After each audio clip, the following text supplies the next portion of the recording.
बिस्मिल्लाहिर्रहमानिर्रहीम। अस्सलाम वालेकुम। मैं हूं सूफी यूसुफज़ई। मेरे साथ मौजूद है ऑन रज़ा, जो मखसूस नशिस्तों पर सुप्रीम कोर्ट के जो 8 जजेस का जो फैसला है उसको चैलेंज कर दिया गया है। ओन बताइएगा इस हवाले से आप क्या कहेंगे? आप तो हाई कोर्ट के रिपोर्टर हैं, तो आपको कैसा नजर आ रहा है ये फैसला और आगे चलकर क्या होगा? बिस्मिल्लाहिर्रहमानिर्रहीम। देखें, बहुत शुक्रिया आपका।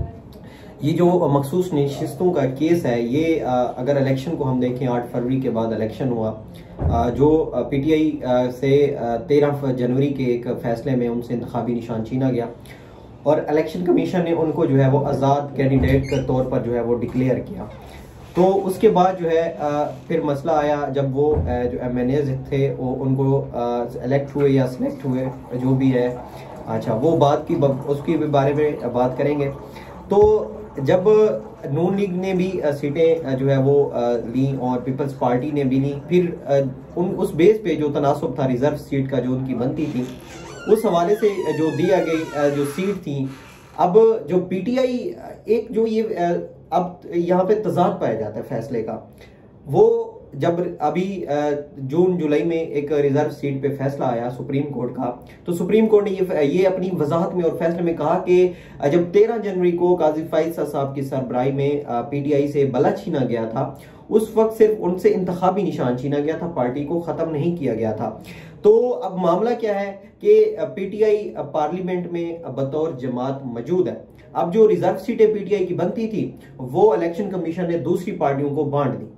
ठीक है, जैसे खैरात बढ़ती है कि आओ जी ये लो ये लो ये लो। वो जो पीटीआई की सीटें थी वो उन्होंने नून लीग में भी बांटी, जो दीगर जमातें थी पार्लियामेंट में उनमें बांट दी। फिर इस हवाले से जब पटिशन गई सुन्नी ताज काउंसिल की जानिब से, तो ये सुप्रीम कोर्ट ने फिर 8-5 के तनासुब से एक फैसला दिया। 13 रुकनी बेंच ने इस पे समाअत की कि वो जो सीटें हैं वो इलेक्शन कमीशन ने एक अपने ही वो एक तजाद पाया जाता है। एक तो सुप्रीम कोर्ट ने वाज़ेह नहीं किया था, काजी फैसल साहब ने, अगर उस वक्त वो इस चीज को क्लियर करते कि सिर्फ इंतखाबी निशान छीना गया है। हाँ, अगर मतलब आपके कहने का मकसद ये है कि अगर वहां पे वजाहत की जाती कि सिर्फ इनसे इंतखाबी निशान छीना, पार्टी मौजूद है, तो शायद फिर कोई ये आज जो मामला ये है, ये रिजर्व सीटों के मामला, ये बाकी जो है, ये आज ना होते अगर उस टाइम सुप्रीम कोर्ट की जानिब से वजाहत की जाती। अब मामला क्या हुआ, अब 8-5 से ये फैसला आया कि जो सीटें हैं वो कालअदम करार दे दी गई, जो दूसरी पार्टी को पीटीआई की सीटें दी गई थी। अब सुप्रीम कोर्ट ने वजाहत जारी की कि अब इसमें इलेक्शन कमीशन जो है वो ताखीर के हरबे इस्तेमाल करता रहा।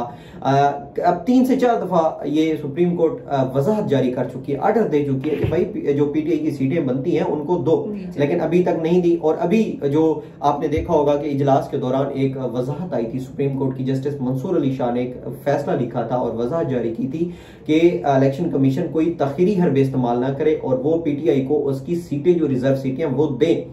और उस फैसले को इलेक्शन कमीशन ने, अब मैं आपको बताऊं कि इलेक्शन कमीशन सुप्रीम कोर्ट के बिल्कुल सामने आके खड़ा हो गया, कोई अहकामात नहीं माने आज तक। आपने देखा होगा कि उमर अता बंदियाल के दौर में जब केपी के और पंजाब के इलेक्शन 14 मई को उन्होंने कहा था होंगे, तो नहीं कराए गए। ठीक है, वो इलेक्शन कमीशन ने जो है वो तखीरी हरबे इस्तेमाल किया। उसके बाद भी अगर देखें तो 8-10 ऐसे फैसले जिसमें, अच्छा, और यहाँ पे मैं बताती चलूं, मुझे वो एक पंजाबी की कहावत है, शायद मैं मतलब उस तरह से आपको सही से बता सकूं नाजरीन या नहीं। वो कहते हैं ना कि अंधा वंडे रेवड़ियां। हाँ, देखिए तो ये वही बात है। मैं आपको बताऊं, सबसे पहले जो ये इमरान खान साहब जो बात कहते थे ना कि इस काजी फैसल साहब की सरबराही में जो इलेक्शन होगा वो साफ एंड शिफाफ नहीं होगा, और बिल्कुल वैसा ही हुआ।